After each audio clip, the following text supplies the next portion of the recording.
Our group defending Christians around the world is warning of the situation for the faithful in Nigeria. Aid to the Church in Need says since the beginning of the year, more than 100 Christians have been killed in Nigeria's Middle Belt. Violence there also has forced a huge number of families to flee for safety. The country's bishops' conference has referred to it as, quote, the killing fields. Joining us now is Edward Clancy, Director of Outreach for Aid to the Church in Need here in the United States. Edward, welcome back. Good to be with you again.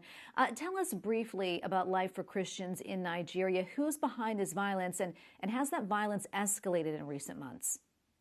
Well, the life for Christians is difficult because it's not in one location. Previously, it seemed to be isolated to the northeast, but now it's the Middle Belt, it's in the south, it's in the northwest.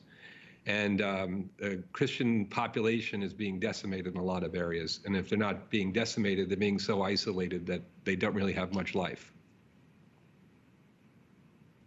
Can you talk about, what your organization is doing to help the situation there?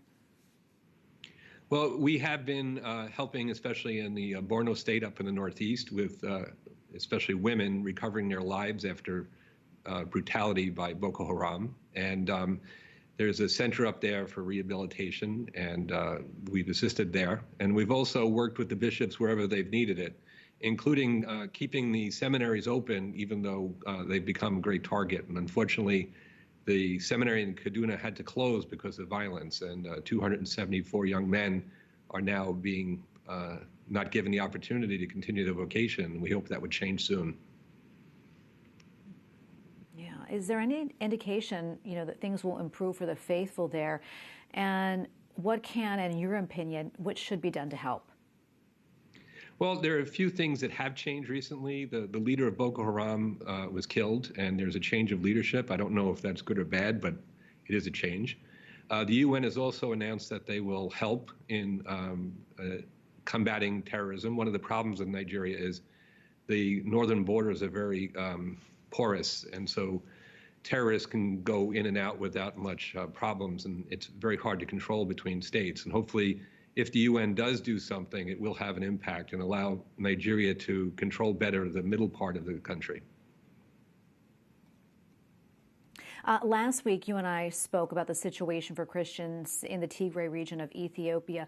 Quickly, do you have any updates from there following the election last week?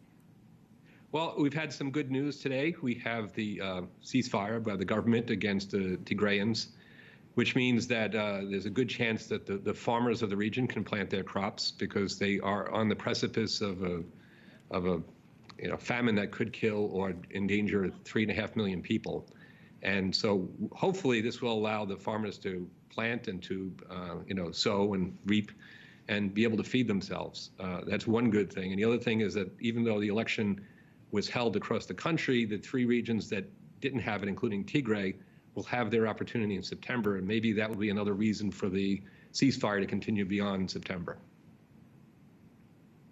And Edward, before I let you go, if people would like to help, I know a lot of people want to, how can they do so, and where can they get that information?